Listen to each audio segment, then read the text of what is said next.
Nandito ka na, ito ang kasalukuyan. Ang imbensyon ng internet, halos 30 taon na ang nakalipas, ay parang pagbagsak ng kanlurang Imperyong Romano. Iyan ay 45 beses na mas malayo, at ang mga Romano ay mas malapit sa atin kaysa sa pagtatayo ng malalaking piramide noong tag-init ikalawa. Mas malapit sa kasalukuyan ang mga monumentong ito ng 3 beses kaysa sa mga pinta sa kuweba ng Lascaux. Ang pagkatuto ng unang tao sa paggamit ng apoy ay naganap 30 beses na mas matagal na panahon. At ang mga unang apoy na iyon ay 150 beses na mas malapit sa atin kaysa sa pagkalipol ng mga libingan. Tama iyon. Sa madaling salita, kapag tinutukan natin ang napakatagal na nakaraan, agad tayong nahaharap sa libu-libong taon, milyon-milyon o kahit bilyon-bilyong taon na napakahirap isipin at halos hindi natin kayang hawakan sa ating isipan. Sa kabutihang palad, may tusong paraan para gawing konkreto ang lawak ng panahon. Ituon lang ang lahat ng oras mula nang umiral ang universo. Sa loob lamang ng isa nating taon.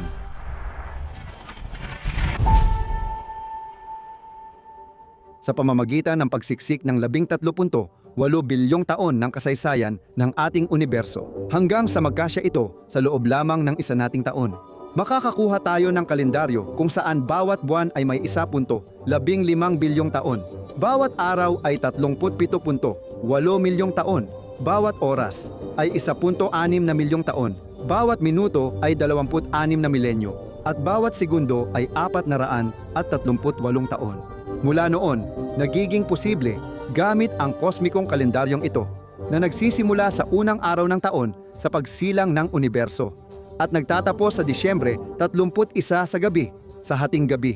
Doon matatagpuan ang ating kasalukuyan. Upang mailagay sa perspektiba ang napakalalaking haba ng panahon at gawing mas nararamdaman ang nakakagulat na layo ng mga panahong naghihiwalay sa atin mula sa mga pangyayaring naganap sa napakalayong nakaraan. Sa paglalakbay sa panahon, mag-seatbelt ka. Masasaksihan mo ang 13.8 bilyong taon ng kasaysayan ng universo sa ilang minuto lang. Nagsimula ang kwento noong Enero 1, alas 2 ng gabi. Ang bagong universo noon ay iba sa universo na kilala natin ngayon. Noong panahong iyon, wala pang bituin, galaksya, at kahit sobrang init ng bilyon-bilyong degree, wala kang makikita. Dahil sobrang init at siksik ang universo, hindi makagalaw ang liwanag dito. At pagkatapos, bigla, kapag ang universo ay umabot na ng 15 minuto saan mang bahagi nito, halos agad itong nagbago mula sa pagiging malabo patungo sa pagiging malinaw at naglabas ng isang napakalakas na liwanag. Babalik muli sa dilim sa susunod na bahagi ng segundo.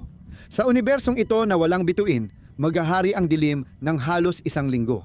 Noong panahong iyon, sa gitna ng dilim, ang bahagyang pagbabago sa densidad ay nagtulak sa nagkalat na materya na magsimulang bumuo ng mga estruktura. Unti-unti, ang mga filamentong milyon-milyong taon liwanag ang haba ay nagsasanib at bumubuo ng unang hugis ng malaking kosmikong sapot. Sa mga unang estrukturang kosmiko, dahil sa grabidad, noong ika-6 ng Enero, nagsimulang gumuho ang malalaking ulap ng gas sa sarili nila. Sa pagkompres ng materya at pag-init ng 10-10 milyong degree, sumiklab ang unang mga bituin ng universo na naglabas dito sa dilim.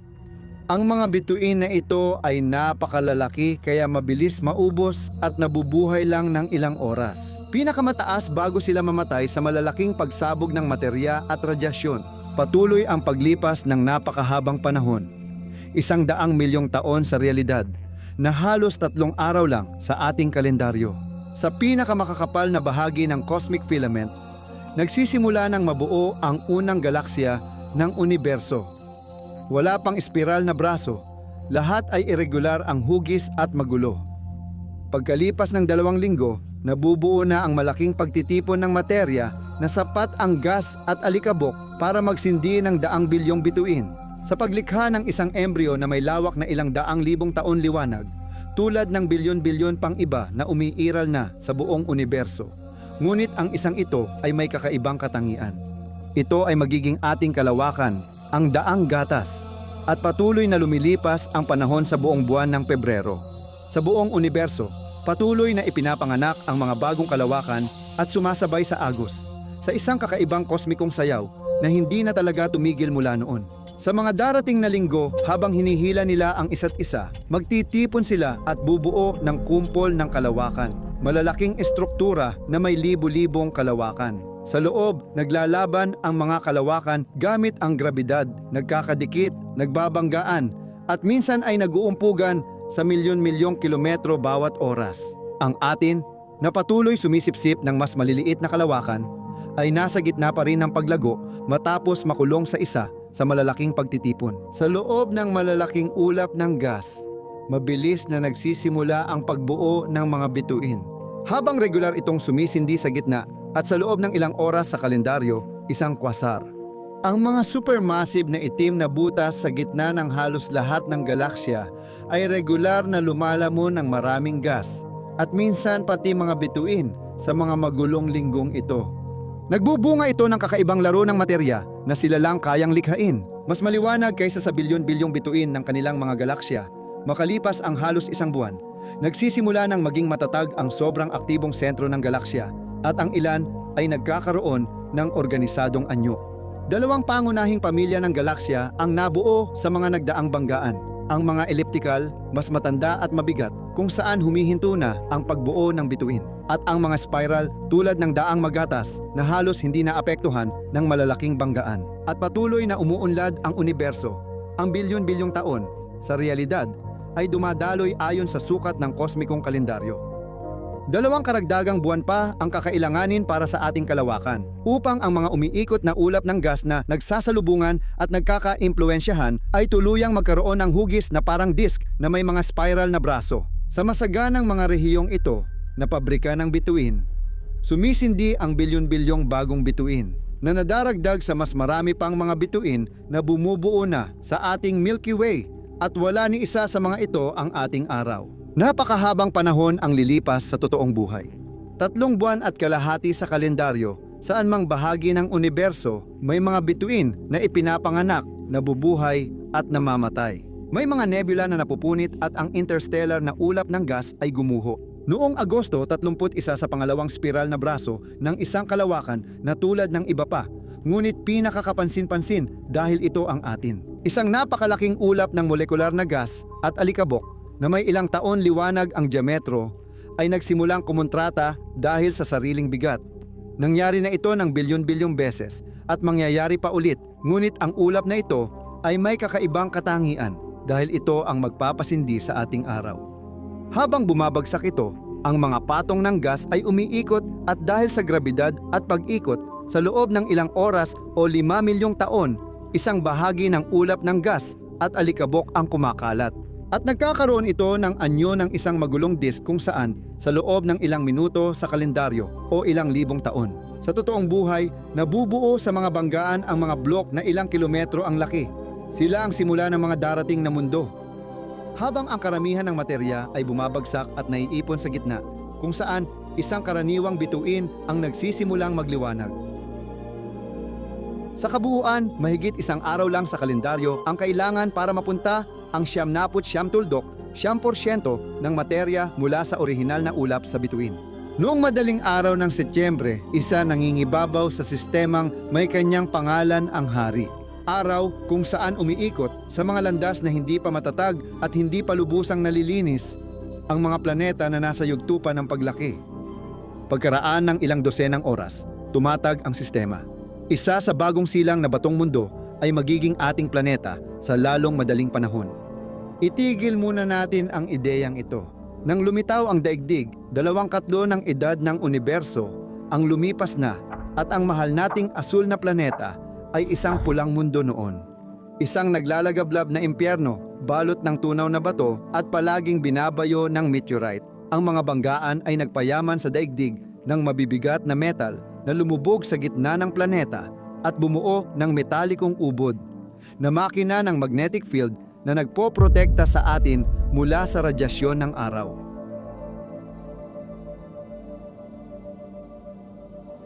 Noong gabi ng Setyembre 3, 3 araw pa lang mula nang mabuo ang solar system, isang protoplaneta na kasinlaki ng Mars ang bumangga sa sinaunang daigdig.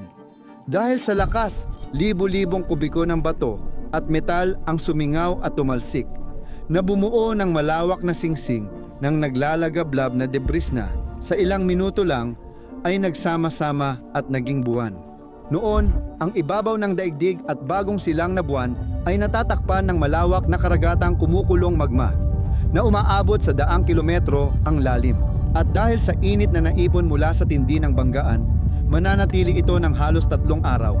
Hanggang ika-6 ng Setyembre, ang ibabaw ay sapat ng lumamig upang tumigas at nagsisimula ng mabuo ang isang balat ng mga bato. Patuloy na binubutas ng matinding aktibidad ng bulkan, ang mga bitak na may habang daan-daang kilometro ay regular na nabubuksan sa iba't ibang bahagi ng planeta. Sa mga puntong ito ng kahinaan, lumalabas bilang lava ang sobrang enerhiyang mula sa radioactive na materyales na nagpapainit sa daigdig. Makalipas ang ilang araw, ang paglabas ng gas mula sa magma at tuloy-tuloy na pagputok ng bulkan ay nagbigay ng atmosfera sa planeta na puno ng methane, carbon dioxide, sulfur hydroxide at singaw ng tubig. Sa ilalim ng madilim at makapal na ulap ng langit na nabalot ng abo at alikabok, sapat na ang paglamig ng ibabaw ng mundo para manatili ang tubig dito sa likidong anyo. At dito nabuo ang pinakaunang mga karagatan. Mababa pa ang lalim ng mga ito at ang kanilang temperatura ay halos umabot na sa punto ng pagkulo. Matapos ang isang ikot sa paligid ng araw, nakatumbas lang ng 3 araw sa ating kalendaryo. Nagsimula ang tinatawag na huling matinding pambobomba. Sa loob ng 1 linggo, may 10 kometa o asteroid na mahigit 1 kilometro ang laki ang bumabagsak sa mundo bawat segundo. Ang matinding apoy na ito mula sa langit ay nagdadala ng pagkawasak sa mundo, pero nagdadala rin ito ng kayamanan sa anyo ng yelo. Tubig na naipon sa mga batong mula sa langit at ang tuloy-tuloy na ulan nito ay dahan-dahang magpapataas ng antas ng mga karagatan sa buong mundo. Sa Setyembre, 20 sa mga sinaunang dagat na maraming aktibidad na kemikal. Sa epekto ng mga kidlat, ang mga simpleng molekula tulad ng mga amino acid, lipid at mga nitrogenous base ay nagsisimulang magsama-sama. Hanggang sa hindi natin tiyak na malalaman kung saan o paano talaga. Sa ilalim ng matinding pressure at tuloy-tuloy na pagbomba ng meteorite, nagsisimulang magtagpo ang mga piraso ng puzzle. Isang maliit na supot ng kemikal, isang kaguluhang nasa dinamikong balanse, ay biglang humikab. Ang ika-20 ng Setyembre ay anibersaryo para sa lahat ng buhay sa daigdig. Makikita nga natin sa mga formasyon ng bato na nagmula pa noong panahong iyon ang mga bakas ng aktibidad ng mga unicellular na organismo na kumakain ng mga iron ions, kung saan nila kinukuha ang kanilang enerhiya. Ang mga mikroskopikong maliliit na bula na ito ay maaaring mukhang mga walang kwentang selula lamang. Walang ulo o buntot, sila pa rin ang mga unang nilalang na nanirahan sa ating planeta. 2 araw pagkatapos, nabiyak ang crust ng mundo at gumalaw dahil sa convection current na nagresulta sa pagbuo ng unang mga kontinente. Pagtapos ng buwan, sa baybayin ng sinaunang karagatan, naroon na ang mga kolonya ng cyanobacteria, mga organismo na nakabuo ng isang revolusyonaryong kakayahan, ang paggamit ng liwanag ng araw upang makalikha ng enerhiya.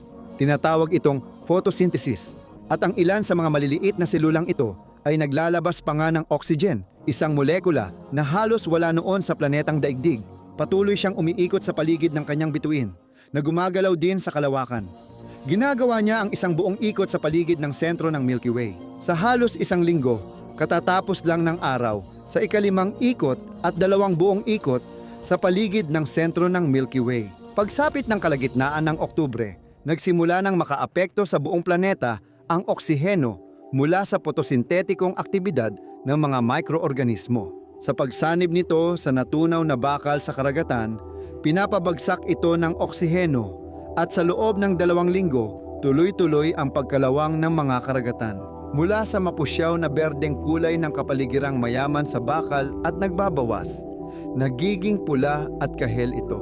Kapag lahat ng bakal ay naipon sa ilalim ng dagat at ang karagatan ay nagbago mula kahel patungong asul na alam natin, nangyari ang malawakang oksidasyon sa mga karagatan. Ang biglang pagdami ng oksiheno ay naging sakuna para sa karamihan ng organismo. Sa mga darating na araw, mangunguna ang mga organismong nakakagamit ng oksiheno para sa enerhiya kaysa sa mga umaasa sa fermentasyon. Maraming organismo ang mawawala dahil hindi makakaya ang bagong lason. Minsan, ang evolution ay revolusyon na di mo namamalayan. Sa ibabaw, sinisira ng oksiheno ang methane sa atmosfera. Kaya't unti-unting nababawasan ang greenhouse gas na ito na magdudulot ng pagbabago sa hinaharap. Isang napakalaking panahon ng yelo na, sa loob ng halos 10 araw, magpapababa sa karaniwang temperatura ng mundo sa mga 25 degsi. Sa lahat ng dako sa ibabaw, ang lupa ay ganap na nagyelo, natatakpan ng makapal na yelo. Patuloy na umuunlad ang buhay hanggang noong Nobyembre 5 nang malalakas na pagsabog ng bulkan ang nagpalaya sa mundo mula sa yelo. Lumitaw ang unang komplikadong selula na may nucleus at panloob na organo.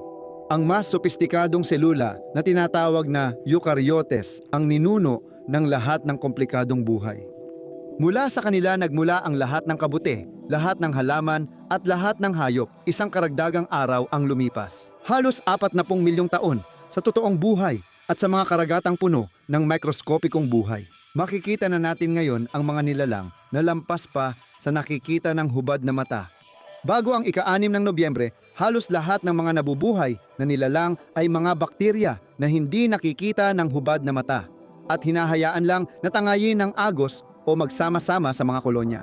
May mas komplikadong selula na nagsama-sama para bumuo ng mga unang organismo na binubuo ng maraming selula, kung saan nagtutulungan at naghahati-hati ng gawain ang mga ito. May ilan na nanghuhuli at tumutunaw ng pagkain, habang ang iba'y nagbabantay para sa depensa. Sa mga sumunod na araw, habang nagkakaroon ng mas sopistikadong selula sa tubig na nagsasama-sama sa mga kolonya, sumasabog ang mga superbulkan, natutuyo at muling bumubukas ang mga panloob na dagat, at patuloy ang paglipas ng panahon kahit wala pang buhay sa ibabaw ng lupa. Noong Nobyembre 12 ang oksiheno na nasa kritikal na antas sa karagatan ay nagsimulang lumipat sa atmosfera sa malaking dami. Ang mga lumitaw na lupa ay nagsimulang kalawangin. Na-oxidize ang mga batong mayaman sa bakal at naging kulay kahel ang mga kontinente. Kung may haka-haka kang makinang pangbalik sa oras para bisitahin ang mga kinakalawang na disyertong tanawin, tiyak na gusto mong agad bumalik dito pagkatapos mong lumabas. Dahil ang konsentrasyon ng oxygen sa hangin noon ay higit 10 beses na mas mababa kaysa sa alam natin ngayon. Nobyembre 15, nagdevelop ang malalambot na hayop sa dagat ng selulang pangkalamanan. Revolusyonaryong inobasyon na pumapayag sa pagkontrata ng katawan. Ngayon, unang beses kayang gumalaw ng mga nilalang nang hindi umaasa sa agos.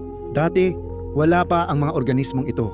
Kaya nilang gumalaw para mag-explore, manghuli o umiwas sa panganib.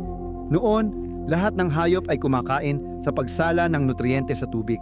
Pero mula ngayon, kailangan ng maging tuso dahil magiging mas komplikado na ang mga food chain. Isang linggo ang lumipas, may ilang mikroorganismo na nakaimbento ng isang gawain na hanggang ngayon ay madalas nating kinagigiliwan, ang sexualidad, na nagbibigay daan sa kanila na mas epektibong paghaluin ang kanilang genetic na kayamanan. Pagsapit ng Disyembre, lumitaw ang espesyal na mga selula na nag-uusap gamit ang dekuryenteng signal. Sa ilang araw, nabuo na ang maliliit na utak mula sa primitibong nerbiyos. Pagkalipas ng isang linggo, natuto nang makakita ng araw at gabi ang mga unang organismong sensitibo sa liwanag.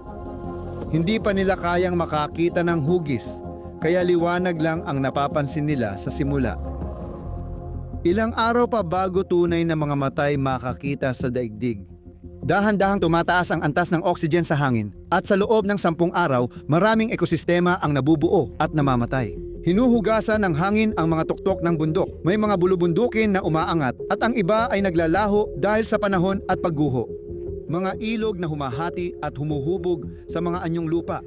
Hanggang sa dumating ang ika-12 ng Disyembre, muling bumalik ang dakilang taglamig ng may matinding bagsik. Sa loob lamang ng ilang minuto sa kalendaryo, ang mga polar na yelo ay kumalat hanggang sa halos matakpan ang buong mundo. Sa ilang bahagi, natakpan ng makapal na yelo ng ilang kilometro, bumaba ang temperatura ng mundo sa 50 degrees at naging puti muli ang ating planeta. Nahuli sa mga kuko ng yelo, ito ang cryogenian. Mananatili ang nagyayelong mundo sa loob ng 2 araw at kalahati ayon sa kalendaryo, hanggang sa muling mailigtas ang daigdig ng mga bulkan at paggalaw ng tectonic plate na nag-aayos ng mga lupang lumilitaw. Patuloy na nire-reconfigure ang ayos ng mga kontinente na parang isang higanting puzzle. Noong ika-15 ng Disyembre, kahit na bumalik na sa mas kaaya-ayang antas ang temperatura, halos 20% na ang dami ng oxygen sa hangin at nabuo na ang ozone layer, ang natural na panangga na nagpoprotekta sa daigdig mula sa nakamamatay na ultraviolet rays ng araw. Wala pa ring anumang buhay na umuunlad sa bukas na hangin. Sa mga kontinente, nananatiling nasa ilalim ng tubig ang lahat ng buhay. 85% ng kasaysayan ng daigdig ay lumipas na at ang napakalaking bahagi ng mga nabubuhay ay nananatiling napakaliit, tahimik at malambot. Pero magbabago na ito sa simula ng Cambrian Explosion na magsisimula kinabukasan sa hapon. Nang biglang nagkulay ang puno ng buhay, sa ilang oras lang lumitaw ang lahat ng anyo ng katawan na umiiral pa rin ngayon. Kunin mo ang kahit anong hayop, maging ito man ay isang talaba o ikaw mismo. Malaki ang posibilidad na ang pinagmulan ng kanyang estruktura ay nag-ugat noong 16 ng Disyembre. Sa karagatan, ang mga espongha at korales ay kasama na ng maraming hayop na nakabuo ng panangga, kabibe o exoskeleton para mabuhay. Maraming bagong disenyo ang sinusubukan para mabilis gumalaw, makatakas o manghuli at makapagtanggol o makapagtago. Makikita rin natin ang pagsulpot ng advanced na pandamang organo, mata at masalimuot na antena. Sa katunayan, ang dami ng iba't ibang nilalang na naninirahan sa ating planeta ay naging napakarami, kaya't posible para sa mga biologo na magsulat ng buong libro tungkol sa bawat oras ng mga susunod na araw sa kalendaryo. Ang pagkukwento ay nangangahulugang may mga kwento ring naiiwan. Kinabukasan, namayani sa mga karagatan ang 4 na pares ng galamay na may kasukasuan mula sa mga arthropod na ninuno ng insekto, arachnid at crustacean. Ang kanilang dami, pati na rin ang kanilang pagkakaiba-iba, ang mabilis na nagpatanyag sa kanila bilang mga walang kapantay na pinuno ng kaharian ng mga hayop. Hanggang ngayon, sila pa rin ang tahimik na mga hari nito. Isipin mo na sa ngayon, 80% ng mga natukoy na uri ng hayop ay mga arthropod. Sa kalagitnaan ng araw, lumilitaw ang isang higante sa mga dagat. Ang pangalan niya ay Anomalocaris at hindi siya lalampas sa 30 sentimetro. Kaya naman, kung maglalakad ka sa tabing dagat, wala pa ring buhay sa panahong iyon. Ikaw mismo ang magiging pinakamalaking nilalang sa buong planeta. Noong umaga ng Disyembre 18, lumitaw ang mga isdang may kartilaginosong gulugod. Ang ilan sa mga unang bertebradong ito ay sa mga susunod na oras magkakaroon ng panga na may kasukasuan na magpapahintulot sa kanila na kumagat at durugin. 4 na buwan na mula nang lumitaw ang buhay. At sa kalupaan hanggang saan man abutin ng tanaw, wala pang lumot, wala pang halaman, wala pang bakas ng buhay sa labas. Sa lahat ng kontinente, puro disyerto ng bato, buhangin o yelo lang ang makikita na bumabalot sa ibabaw sa libu-libong kilometro, buong planeta. Sa mga tanawing ito, tanging ugong ng hangin at ilang bihirang pag-ulan lang ang pumapawi sa katahimikang parang bato tuwing gitna ng umaga. Kinabukasan, ang hilagang hemisphere ay natatakpan ng malawak na karagatan, habang sa timog may superkontinenteng pumapalibot sa panloob na dagat na may temperaturang 45 degrees. Ilang lumot at algae ay dahan-dahang tumutubo sa baybayin at unti-unting umaakyat sa mga ilog sentimetro kada sentimetro. Ang mga halamang ito na walang tunay na ugat at unang lumabas mula sa tubig ay nagsimulang baguhin ang katangian ng lupa. Sa pag-atake nila sa mga mineral, 2 araw lang bago nila masakop ang lahat ng kontinente. Pagkalipas ng 6 na oras, ang pagbuo ng malalaking yelo sa South Pole ay magpapababa ng halos 100 metro sa antas ng dagat sa buong mundo. Isang kabaligtarang uri ng pagbaha. Halos lahat ng coral reefs at mga kaugnay na ekosistema ay mawawala. Sa buong mundo, 1/3 lang ng species ang makakaligtas sa krisis. Pero makakabawi pa rin ang buhay sa loob ng ilang oras bago matapos ang araw. Sa dagat makikita ang mga urtocer, malalaking moluskong cephalopod na halos 10 metro ang haba at mga eurypterid. Isang scorpion ng dagat mula Silurian, bihasang mga ngaso na umaabot ng 2 metro at may matutulis na sipit na nakakatakot sa tropiko. Mga 9:00 ng gabi, ang maliliit na crustacean ay lumalabas sa putikan sa baybayin. Sila ang pinakaunang mga hayop sa lupa. Kinabukasan, makikita na natin ang mga insekto at halaman kahit sa loob ng mga kontinente. Wala na ring panahon ng yelo. Lahat ng yelo ay natunaw at tumaas ang antas ng dagat ng halos 300 metro. Ang mga unang amphibian ay maingat na tumuntong sa mga baybayin ng pandaigdigang karagatan na pantalasa. Kaya nilang huminga ng hangin gamit ang kanilang mga baga, sila ang mga unang bertebradong hayop sa lupa. Lumilipas ang oras at umaangkop sila, tumitibay ang buto sa palikpik nila. Di magtatagal, tuluyan na nilang iiwan ang dagat upang manirahan na talaga sa himpapawid. Ngayon, ang dating maliliit at payak na halamang panlupa ay nagsisimula ng lumaki at lumawak. Sa mga unang kagubatan ng horsetail at punong pako, may mga halamang umaabot ng ilang metrong taas. Sa ika-21 sa simula ng araw, may ilang mga halaman na nakabuo ng isang maliit na bagay na sa unang tingin ay tila walang halaga, ngunit magpapabago sa anyo ng buong mundo, ang buto.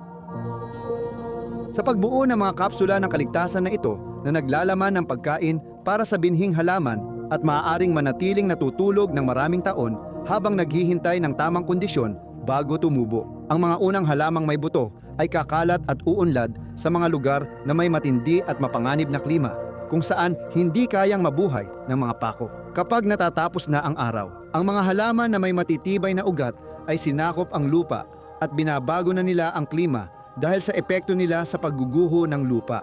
At sa mundong halos ganap ng luntian ang ibabaw, dito nagsimulang lumipad ang ilang mga insekto. Sila ang unang nilalang sa mundo na umalis sa lupa para sakupin ang himpapawid. Kinabukasan, halos saan man ay mainit at mahalumigmig. Malawak na bahagi ng mundo ngayon ay natatakpan ng luntiang kagubatang latian, kung saan ang mga namamatay na halaman ay nakakulong ng karbon sa kanilang puno at ugat. Ito ang resulta matapos ang ilang araw ng pagkompres, ayon sa kalendaryo ng karamihan sa uling na ginagamit natin ngayon. Sa loob ng maraming oras, ang antas ng oksiheno sa hangin ay sobrang taas. Nakikinabang ang insekto at arthropod sa hangin na mas maraming enerhiya at doble ang konsentrasyon ng oksiheno kumpara ngayon. Para maabot ang napakalalaking sukat, sa mundo noong panahong iyon, hindi bihira ang makakita ng mga tutubi na may 1 metrong pakpak. May mga alakdan na 75 sentimetro at scolopendra na halos 2 metro ang haba, tulad ng Arthropleura, isang gumagapang nakilabot sa ilalim ng mga puno. Madalas may malalaking sunog sa kagubatan. Sa mundong labis ang oxygen, madaling magliyab ang lahat, kaya't madalas magdulot ng sunog ang kidlat na mahirap pigilan. Sa kalagitnaan ng araw, matatagpuan natin sa mga kagubatan ng mga higanteng horsetail at pako ang mga halaman mula pa noong panahong karbonipero. Ang mga unang reptilya na, dahil sa kanilang balat na may kaliskis, matibay laban sa pagkatuyot at may mas epektibong paghinga kaysa sa mga amphibian, ay akmang-akma para mabuhay sa labas ng tubig. Dahil sa amniotikong itlog na may lahat ng kailangan ng embryo para lumaki at maprotektahan. Dahil sa shell na nagpoprotekta laban sa panlabas na kondisyon, maaaring mangitlog ang mga reptilya saan man, kaya mabilis nilang nasakop ang lahat ng kontinente. Sa pagtatapos ng araw, ilang halaman ang nakaimbento ng lignin, isang compound na nagpapalakas sa pader ng selula at nagbibigay tigas para lumaki sila ng malaki. Nagsisimula ng lumitaw ang mga kagubatan ng dambuhalang conifer. Kinabukasan, nagsimulang magsama-sama ang lahat ng mga lupaing lumitaw sa planeta at bumuo ng iisang superkontinente. Ang Pangaea, sa gitna nito, ay umaabot ng libu-libong kilometro ang haba.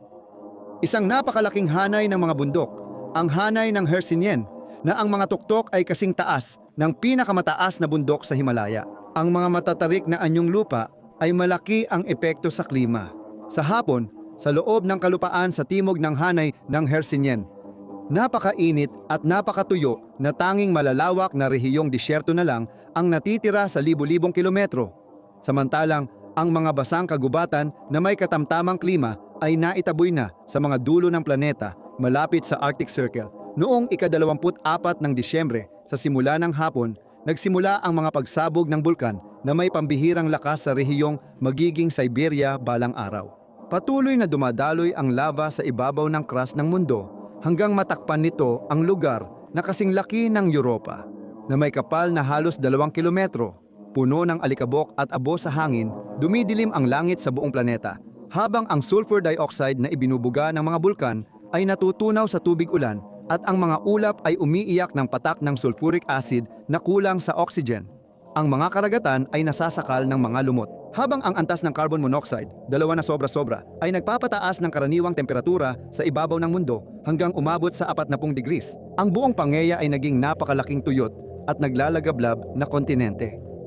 Pagkatapos ng pinakamalalang krisis na naranasan ng mundo, 70% ng mga species na nabubuhay sa mga kontinente at 75% ng mga nasa karagatan ay tuluyang nawala. Tumagal lang ng 20 minuto ang malalakas na pagsabog kumpara sa kalendaryo. Aabutin ng kalahating araw para muling mabuo ang mga ekosistema at 3 araw bago bumalik ang dating antas ng biodiversity matapos ang matinding mass extinction na ito.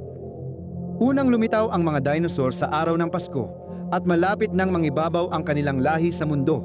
Malapitan silang sinusundan ng maliliit, tahimik at gabing mamal na pangunahing kumakain ng insekto. Unti-unti nang nawawala ang kinang ng mga tuktok ng bulubunduking Hercynian. Sa huli, mananaig ang panahon at pagguho. Mula sa mga tumatandang tuktok na ito na unti-unting lumulubog at lumalapad, ang kanilang mga bakas na napakinis at napudpod ay umiiral pa rin hanggang ngayon. Tinatawag silang Massif Central, Vosges, Appalaches o bulubunduking Ural. Isang bagong araw ang lumipas. Halos 40 milyong taon sa totoong buhay.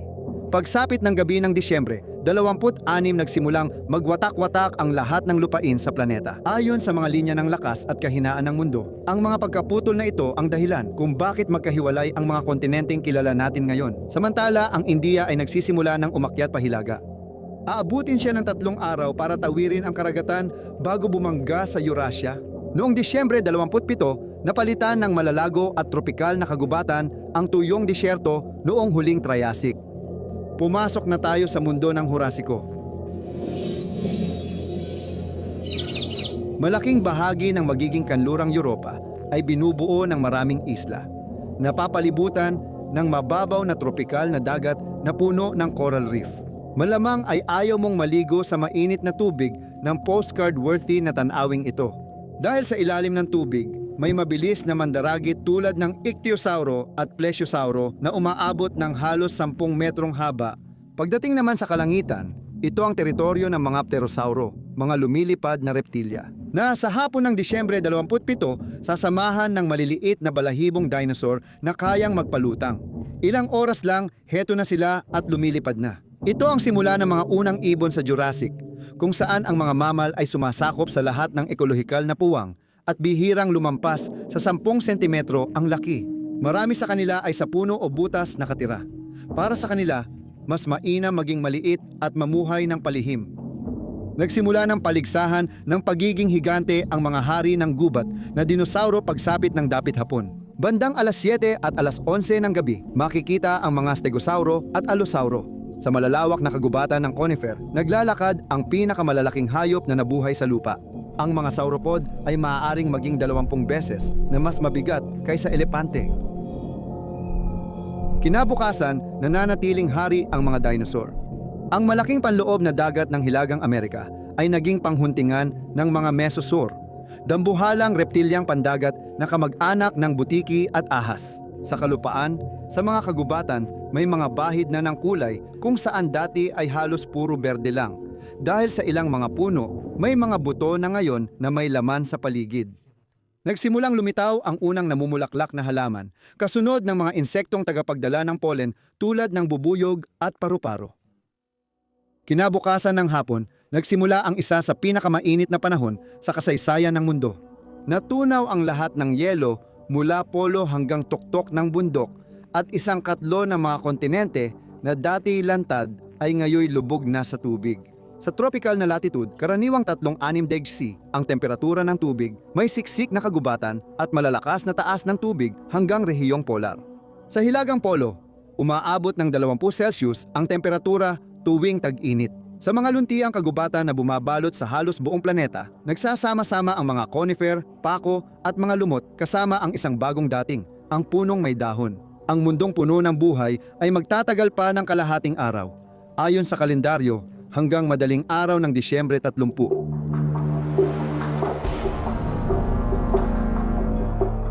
Alas 6:30 ng umaga, biglang natigil ang kasiyahan.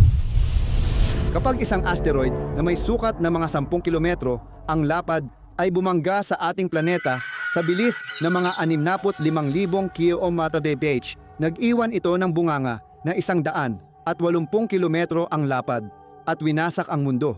Ang alikabok na itinapon sa atmosfera dahil sa banggaan ay nagdulot ng pagbaligtad ng araw at gabi sa maraming bahagi ng mundo.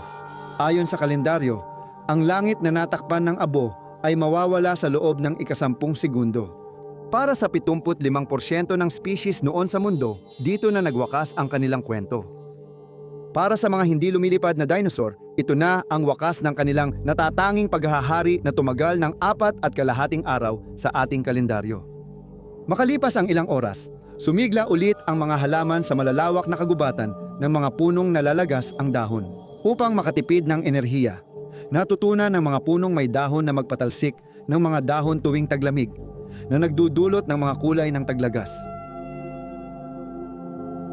Malapit ng mag-alas 10 ng umaga nang lumitaw sa Timog Amerika ang malalaking ibon na hindi kayang lumipad at maaaring umabot sa taas na 3 metro at timbang na higit sa 200 kilo. Sa tropical na kagubatan ng rehiyong ito, may dambuhalang mga pagong na tabang na kayang kumain ng buwaya at ahas na may 2 tonelada ang bigat at 13 metro ang haba. Ito ang mga titanoboa. Mawawala na ang mga species na ito sa ilang oras. At muli, ang mga yelo ay tatakip sa mga balikat ng mundo sa pamamagitan ng pag-iimbak ng tubig bilang yelo. Mawawala ang mga ito at matutuyo ang mga panloob na dagat ng Amerika, Hilagang Amerika, Aprika at iba pang lugar. Alauna ng hapon nang biglang tumaas ang temperatura. Ang karaniwang temperatura ng mundo ay umangat ng 8 degrees sa loob ng 45 segundo. Pagdating ng alas 5 ng hapon, nagsimulang lumipad ang mga paniki, unang lumilipad na mamal na may malalaking kamay. Pagkalipas ng 1 oras, sa kapatagan ng Gitnang Asya, nagpakita si Androsarchus, isang hyena na parang nasa steroids. Umaabot siya sa 1.80 metro sa balikat at 800 kilo ang bigat. Sa lupa, nagsimulang bumalik sa tubig ang mga ninuno ng cetacean. Unti-unti nilang inilipat ang butas ng ilong sa tuktok ng ulo para mas makahinga. Pagsapit ng alas 10 ng gabi, lubos na silang nasa ilalim ng tubig. Ang ilan, gaya ng Basilosaurus, ay mabagsik na mandaragit na umaabot sa 20 metrong haba at 60 toneladang bigat. Tuwing alas 11 ng gabi, lumalabas sa tropical na kagubatan ng Gitnang Asya ang isang dambuhalang mamal. Sintangkad ng 4 na palapag, bit-bit nito ang dambuhalang katawan sa mundo. Nandito na tayo sa huling araw ng taon. Ang ayos ng mga kontinente ngayon ay halos kapareho na ng kilala natin sa kasalukuyan.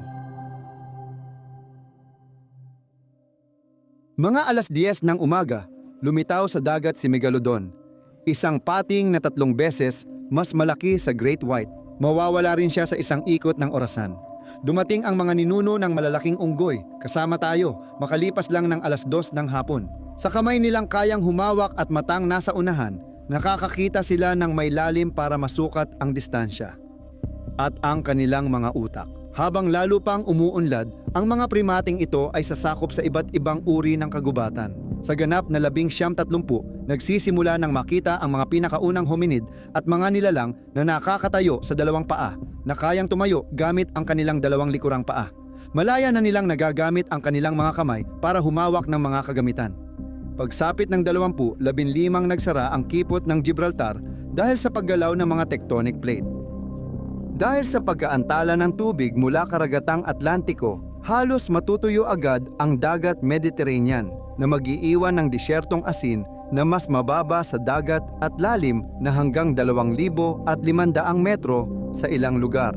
Mananatili ang kahangahangang tuyong palanggana na ito ng kalahating oras bago muling buksan ng malalakas na lindol ang kipot. Isang malakas na agos ng tubig, mga 1,000 beses mas malakas sa ilog Amazon, ang muling pupuno sa Mediterranean sa isang iglap. Kapag natapos na ang pagbaha ng tubig mula sa karagatang Atlantiko, bumaba ng halos 6 na metro ang kabuuang antas ng lahat ng karagatan sa mundo. Pagkalipas ng 15 minuto, bandang alas 9 ng gabi, lumitaw ang mga Australopithecus, kasunod ang iba pang uri ng Homo. Sa 20-20, naroon si Homo habilis. Sa 20-30, si Homo rudolfensis. At sa 20-40 si Homo ergaster, na siya ang unang gumawa ng mga kasangkapan mula sa bato. Makaraan ang kalahating oras, pumasok na si Homo erectus. Siya ang unang hominid na nagluto ng pagkain. Sa 23,44 naroon ang mga babae at lalaki ng Neanderthal. Marunong silang magpaamo at magpanatili ng apoy, naglilibing ng kanilang mga patay at nagsusuot ng mga alahas. At nang sa wakas, si Homo sapiens ay dumating sa entablado ng mundo, ang orasan ay nagpapakita ng 23:48. Noon, ang ating uri ay nasa Aprika lang. Pagkalipas ng 10 minuto, nakita na ang ating bakas sa lahat ng kontinente maliban sa Amerika at Antarctica. Sa 23:58, ginawa natin ang mga unang eskultura at mga unang pinta. Tayo noon ay ilang daang libong tao lamang sa buong planeta pero mahusay ang ating organisasyon. Mga batong hinubog at marunong nang gumamit ng apoy. Malaki na ang ating impluensya. At kasabay ng ating paglipat-lipat, 80% ng ibang mga hayop sa lupa na higit sa 1 tonelada ang mawawala. Sa Australia, 15 sa 16 miyembro ng megafauna ay nawala sa loob ng 30 segundo matapos dumating ang unang tao sa kontinente. Dahil sa wika, ang ating mga ideya at mga imbensyon ay maaaring mabuhay kahit mamatay ang mga tao. Dahil naipapasa ito mula sa isang isip papunta sa iba pa. Dahil dito, hindi tayo bumabalik sa simula kundi patuloy na umuunlad. Napapabuti at naiipon ang mga bagay at kilos. Sa loob ng libong henerasyon, natutunan nating gumawa ng mas komplikadong kasangkapan, gumamit ng tubig at lumikha ng mga talim at sibat. Alas 11:58 ng gabi, lumipas ang 30 segundo mula nang tumawid tayo sa Bering Strait at nagsimulang manirahan sa Amerika. Lumipas ang 48 segundo mula nang magsimula tayong magpinta sa pader ng Chauvet Cave. Mga kwento tungkol sa mga hayop na lagi nating nakakasalamuha at hinuhuli. Lumipas na ang 50 segundo nang ang taong Neanderthal na ating nakasalubong at nakasama sa loob ng halos 40 segundo ay tuluyang nawala. At dyan, bandang 23:59, sa patuloy na pakikisalamuhan natin sa mga lobo, natutunan natin silang paamuhin at ginawa silang mga aso. Sa 23:59, lumipas ang 15 segundo na imbento natin ang palayok. Dahil sa pag-iwas sa niebe o tagtuyot, sinusundan nila ang mga usa, salmon, ilog at paglipat ng aurochs o kabayo. Sa 23:59 at 30 segundo, ang ilan sa atin ay dahan-dahang nanirahan sa mga parang na malapit sa ilog. Sa mga rehiyong may katamtamang klima, nagmula ang pagsasaka mula sa dating mga mangangaso at mangingitlog na naging magsasaka sa pagtatanim ng buto. Napilitan tayong manatili sa iisang lugar at magtayo ng mga unang nayon. 5 segundo ang lumipas. Ang buong mundo ay may tinatayang 5 milyong tao, halos kasing dami ng populasyon ng New Zealand ngayon. At sa loob ng susunod na 10 segundo, natutunan nating magtanim ng trigo at miho, bigas, saging at gabi, patatas, mais, kalabasa at mga sitaw.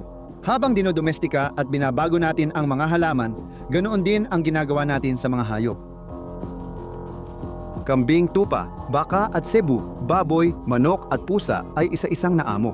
Alas 11:59 ng gabi, lumipas na ang 45 segundo nang unang mapasunod ang mga kabayo. At lumipas na ang 47 segundo nang magsimula tayong magtunaw ng mga metal. Pagkatapos, naimbento natin ang pagsusulat at lumabas sa prehistoriko. Dito nagsisimula ang huling 13 segundo ng kalendaryo. At dito rin nakapaloob ang lahat ng tinatawag nating kasaysayan na italaman sa bato, luwad o papel. Ang mga ideya tulad ng kaalaman ay maaari nang itago hindi lang sa utak, kaya mabilis na silang kumakalat lampas sa pinagmulan nilang kultura. Hindi pa man nakakausad ang segundo ng orasan, kasunod ng pagdating ay ang teknolohiya na nagbibigay daan para mabilang ang mga ani. Magbatas tulad ng pagkukwento. Dito isinilang ang mga unang dakilang sibilisasyon sa Mesopotamia, lambak ng Indus at sa Ehipto. Matapos ang 2 segundo, itinayo ang mga piramide. At sa 3 tik ng orasan, natutunan ang paggawa ng bronze at bakal. Lumilitaw ang mga alpabeto at nagtayo si El ng mga lungsod gaya ng Atenas at Roma. Sa sukat ng buong mundo, kakalampas lang natin sa 100 milyong katao, katumbas ng populasyon ng kasalukuyang Ehipto. Alas 11:59 na ng gabi at 55 segundo na ang lumipas. Nang lumitaw ang Kristyanismo, ang mundo ay may tinatayang 170 milyong katao kung saan halos isang kapat ay naninirahan sa Imperyong Romano na nasa rurok ng kapangyarihan noon. 1 segundo lang ang lumipas, Bumagsak sila, pumasok ang Europa sa gitnang panahon. At sa susunod, may iba pang mga imperyong isinilang at namatay sa ibang panig ng mundo. Sa gitnang Amerika, umangat at bumagsak ang imperyo ng mga Maya. Sa 23-59, 57 dumating ang mga Viking sa Hilagang Amerika mula Greenland. Ang populasyon ng mundo ngayon ay nasa 250 milyong tao sa buong planeta, kaya mas kaunti pa ang mga tao noon kaysa sa kasalukuyang populasyon ng kapuluan ng Indonesia. Nagsimula at natapos ang digmaang 100 taon sa loob ng isang kapat na segundo. Pagkatapos, bumagsak ang Constantinople. Namuno ang Ming sa China ng halos 1 segundo bago rin nawala. Habang nagsisimula ng ipalaganap ng palimbagan ang kaalaman sa malawakang paraan at muling natuklasan ni Cristoforo Colombo ang Amerika, nagsimula na ang huling segundo ng kalendaryo kung saan nakapaloob ang buong makabagong panahon, ang mga dakilang pagtuklas, mga rebolusyong pampulitika, pang-agham at pang-industriya, ang makinang pinapagana ng singaw, mga riles ng tren, mga pabrika, kuryente, 2 pandaigdigang digmaan at ang pag-imbento ng napakaraming bagay na 1 segundo pa lang ang nakalipas ay magpapalunsad ng hukbo ang mahigit sa 1 hari para lamang mapasakamay ang mga iyon. At narito na tayo sa kasalukuyan. Ding dong, alas 12 na ng hating gabi, ngayon na mismo ito. Huminto tayo sandali sa ideyang ito. Ang buong kasaysayan natin, lahat ng nasabi, naisulat, nabasa, inukit, ipininta o naimbento. Kasya ito sa huling maliit na 15 minuto ng huling oras, ng huling araw ng kalendaryong kosmiko na ito, kung saan ang haba ng isang mahabang buhay ng tao ay katumbas lang ng isang kisap mata, bumababa ang iyong talukap. At ayun, lumipas na ang 45 taon, umaangat ulit ito agad at tapos na agad ang lahat. Palaging itinutulak ng kagustuhang maunawaan ang mundo ang mga tao, kahit sa paligid ng apoy, libro, teleskopyo, mikroskopyo o internet. Sa pag-aaral ng batas ng kalikasan at pagsusuri ng fossil at bato, ilang miyembro ng ating uri ang tumulong matunton ang kasaysayan ng kosmos, buhay at ating pinagmulan. Sa pagbabalik sa mga magulong kwento ng mga mundong naglaho, natuklasan nila na tayo ay bunga ng mahabang linya ng tuloy-tuloy na buhay na ang kasaysayan ay naisulat na. Daigdig noong ang universo ay mayroon ng 2/3 ng edad nito ngayon. Dahil sa kanyang imbensyon at kaalaman, nagkaroon ng malaking kapangyarihan ang ating uri. Sa pagsusunog ng napakaraming fossil fuel na inabot ng kalikasan ng milyon-milyong taon para mabuo.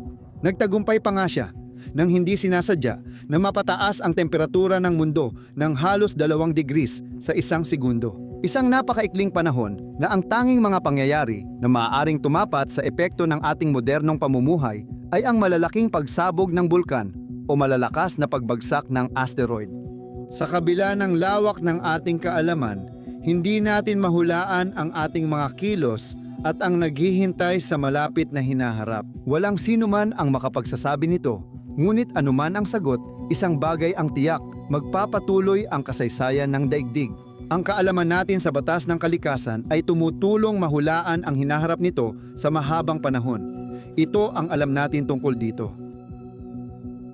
Sa loob ng 4 na minutong kalendaryo, mag-iiba na ang itsura ng kalangitan mula sa ating planeta. Dahil sa paggalaw nila sa kalawakan, magbabago ang mga bituin sa langit at lilikha ng daan-daang bagong konstelasyon. Sa loob ng 40 minuto, kung walang pag-aalaga, kahit ang pinakamalalaking gusaling gawa sa bato na itinayo ngayon ay mabubura na. Dahil sa paglipas ng panahon at epekto ng ulan at hangin, unti-unti silang nasisira. Sa mga darating na araw, magpapatuloy ang malaking paggalaw ng mga kontinente. Bubukas ang East African Rift at lilikha ng bagong dagat. Ang Hilagang Amerika ay bahagyang mapupunit at ang Australia ay tatama sa Indonesia, pagkatapos ay sa Asia. Samantala, isasara ng kontinente ng Afrika ang dagat Mediteraneo bago bumangga sa Europa. Ika-7 ng Enero ngayon, kung saan lahat ng kontinente sa mundo ay nagsama upang mabuo ang bagong Pangea. Sa panahong iyon, matatapos na ang ikot ng solar system. Isang ikot mula sa kasalukuyang posisyon sa sentro ng Milky Way, tapos isa pang bagong ikot ulit sa sentro ng galaksya. O 1 linggo sa kalendaryo kung gusto mo. Hindi na posible makakita ng total eclipse ng ating bituin dahil ang buwan ay patuloy na lumalayo mula sa ating planeta simula nang mabuo ito. Sa bilis na mga 3.7 sentimetro, bawat taon magiging masyadong maliit na ang itsura ng buwan para tuluyang matakpan paminsan-minsan ang araw. Pagkalipas ng isang linggo, sa Enero 21 ang ating bituin na mula pa pagkasilang ay patuloy na sumisikat ay magiging sobrang liwanag na sa langit para sa mga tao. Magsisimula ng seryosong komplikado ang mga bagay-bagay. Dahil sa pagtaas ng liwanag, ang pagbagsak ng bato ay magsasanhi ng pag-ipon ng carbon dioxide mula hangin sa lupa. Kasabay nito, ang plate tectonics ng ating tumatandang planeta ay sobrang babagal at halos titigil na ang aktibidad ng mga bulkan. Kaya't dahil walang bulkan na magbabalik ng carbon dioxide sa atmosfera, ang konsentrasyon ng carbon monoxide, dalawa, ay babagsak ng husto.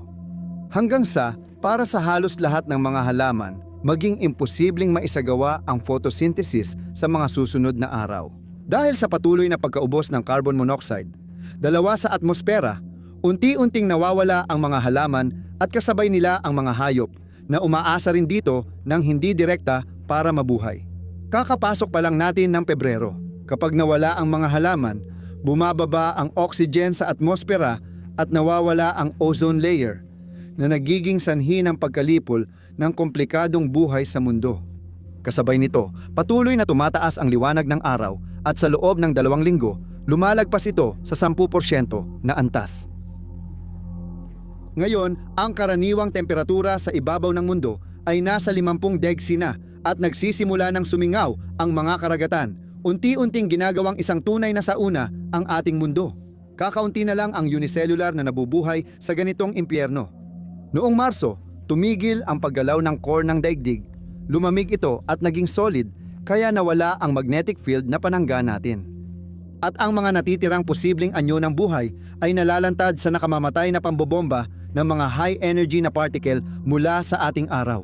Kalagitnaan ng Marso, pangalan na lang ang natira sa ating asul na planeta. Dahil sa patuloy na paglakas ng araw, umabot sa halos 150 degsi ang temperatura sa mundo. Maliban sa ilang extremophile sa matataas na lawa o kuweba sa ilalim ng lupa, wala nang ibang nabubuhay sa mundo. Unti-unti nang nawawala ang buhay. Pagkalipas ng isang buwan, wala nang nilalang na humanga sa unti-unting nagbabagong langit. Habang ang Andromeda Galaxy na matagal nang nakikita ng hubad na mata ay nagsisimula ng magsanib sa Milky Way. Sa mga sumunod na buwan, nagsimulang maghalo ang 2 galaksya at nagdulot ito ng pagsilang ng daan-daang milyong bagong bituin sa pag-abala ng kanilang gas at alikabok. Habang sabay nilang binubuo ang isang higanteng galaksiya na tinawag na Milkomeda. Sa ilalim ng gabi na balot ng matinding liwanag, magsisimula ang kamatayan ng araw, meme. Pagkatapos maubos ang hydrogen sa puso nito, ang ating bituin ay aalis sa pangunahing yugto at magiging isang pulang higante. 6 na linggo ang lumipas. Ang araw ay naging 2,700 beses na mas maliwanag kaysa ngayon. At sa kanyang paglaki, nang dumami ng 250 beses ang kanyang radius, tinunaw niya ang Merkuryo at Venus. Ang kanyang bugso ng galit ay dumadampi sa mundo na naging abo dahil sa nagbigay buhay dito. Kaya, ang materya na bumubuo sa lahat ng nasa paligid mo, pati ikaw, ay mauuwi rin balang araw sa mga panlabas na bahagi ng araw. Sa ilang araw lang, ang dambuhalang araw ay liliit at mawawala. Wala nang natira sa gitna sa dating kinalalagyan ng araw, kundi isang maliit at maputlang puting tuldok na halos di na makita. Isang naghihingalong bituin na tinatawag na puting duwende, kung saan 50% ng masa ng araw ay nakasiksik sa volume na bahagyang mas malaki lang sa daigdig. Sa paligid nito, nabuo ang planetang nebula mula sa mga ulap ng gas na itinapon mula sa panlabas na bahagi ng araw. Ang natitira sa mga patay na bituin ay wala nang pinagkukunan ng enerhiya at unti-unting lumalamig. Ito na lang din ang natitira sa apoy ng ating araw na mabubuhay na lang ng kaunti sa sukat ng kalendaryo. Kalagitnaan ng Hulyo at para sa sistemang solar, tapos na ang kwento. Ngunit ang kalawakang katulad ng Milkomeda, na laging puno ng bilyon-bilyong bituin, ay may sapat na materya para patuloy makalikha ng mga araw. Kasama ang kanilang mga planeta na umiikot sa paligid ng mga ito sa loob pa ng daan-daan, marahil libu-libong taon sa kalendaryong kosmiko. Magpapatuloy pa rin ang iba pang mga kwento sa ibang bahagi ng buong universo. Sa isang pananaw, inabot ng 13.8 bilyong taon bago nagawa ang bidyong ito. Huwag kayong mag-atubiling ibahagi ang mga sikreto ng Templaryo. Makikita ninyo rito ang isang link sa Typee. Ano sa tingin mo ang meron bago tayo? Para sa akin, sinasabi ko na ang mundong ito ay palaging umiiral. Oo, nandyan na yan mula pa noong unang panahon. Ibig mong sabihin madilim pa noon? Nasa likod siya ng 4 na elepante na nakapatong sa pagong. Nagkakalat ka lang. Kung gusto niyo ng opinion ko, tayong tatlo ay nagkakamali. Oo, sa tingin ko tama ka. Mas mukhang mas baliw ito kaysa doon.